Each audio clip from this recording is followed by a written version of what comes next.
Aljo and Cejudo, I haven't moved on. I'm not ready to move on. There's a lot that happened there. I mean, let's start with this. Nobody in MMA, and this is a literal statement by me, nobody that I'm aware of that I can think of off the top of my head at least, has thrown rounds away. That's a thing. That's a thing in wrestling. You will find places to eat up time. Maybe you're trying to catch your breath. Maybe it's strategy. Maybe you've got all the points that you need. You just got to run the clock out. But there are places where you're not trying to beat the guy for right now, whether it's for 30 seconds or for an entire round, or you're trying to stall the better part of a match away.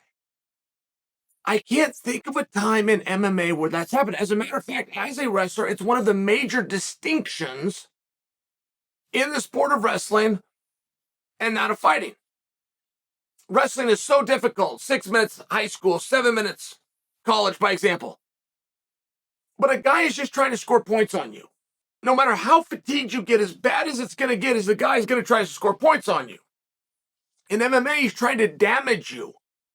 Say it's a 15-minute fight and you've won 14 minutes. You can't just sail in that last minute.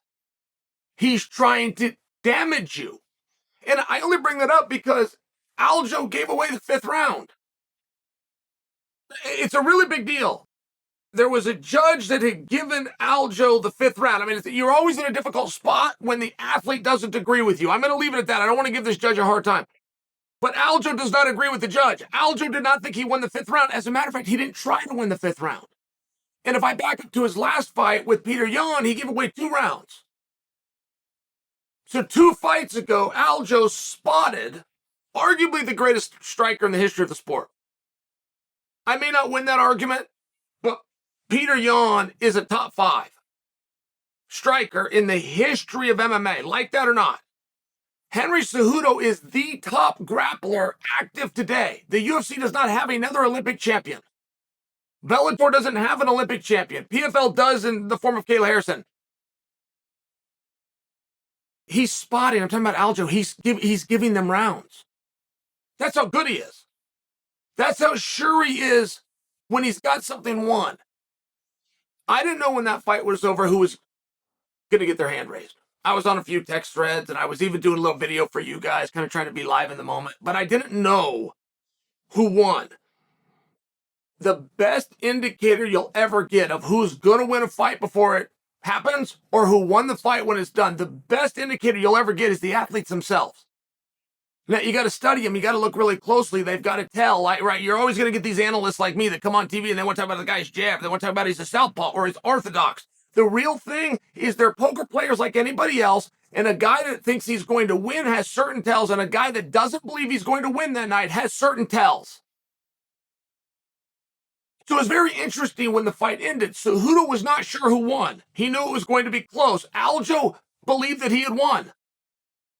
I'm just sharing this for you. It was very interesting. Before Buffer got in there, Aljo truly believed he was about to get his hand raised, and Henry wasn't quite sure. It was really interesting for me. Okay, great. Let's get through all of that.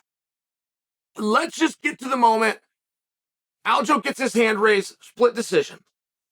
Henry slides over to the corner with a couple of his teammates, and he takes his gloves off. Now, when Henry took his gloves off, he had physically given the sign that I'm going to retire, but mentally had decided he was going to retire. And if he would have spoke those words into the microphone, things would have changed.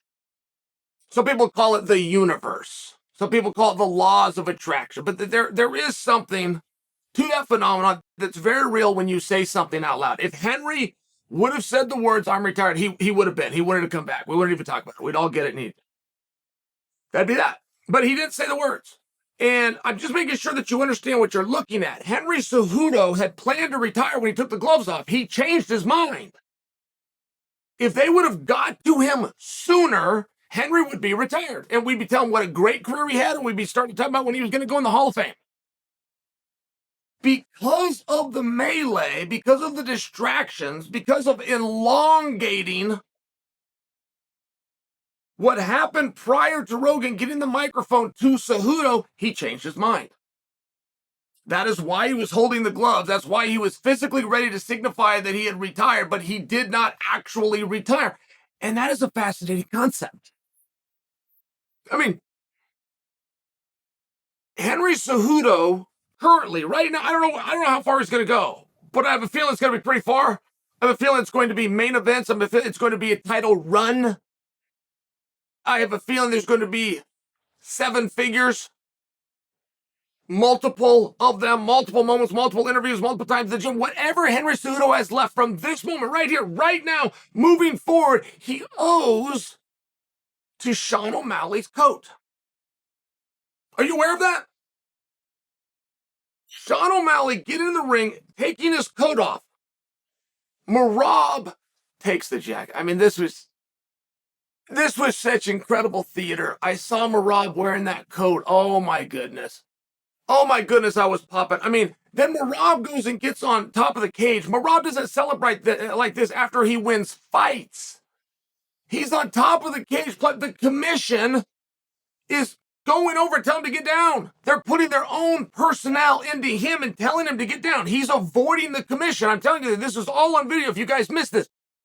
Dana has to get involved. You have a multi-million-dollar production that has come to a head. All we got to do is fade to black and roll the credits. We're done here. Well, no. Dad has to go over and get the coat back.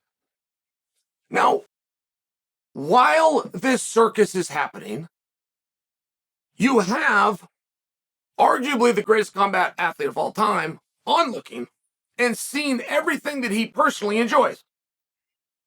He sees great fighters, right? Sees a big shiny gold belt.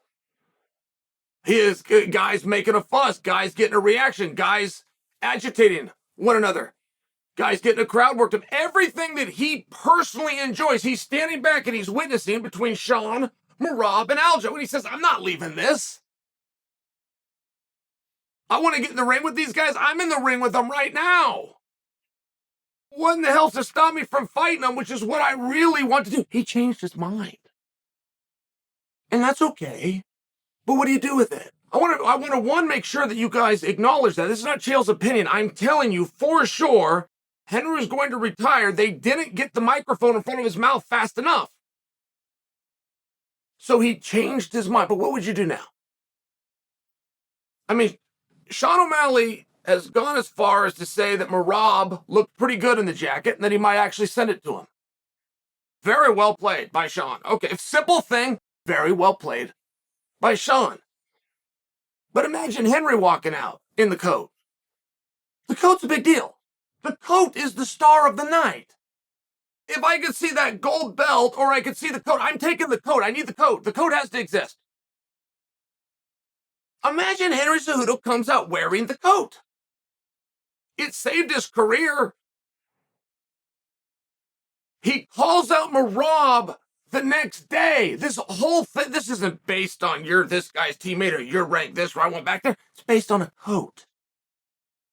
Merab had the coat. The coat saved Henry's career. Henry wanted the coat. Dana told them both, give it back to Sean. If you watch the pay-per-view on Saturday and you didn't observe the coat, you didn't really see the pay-per-view.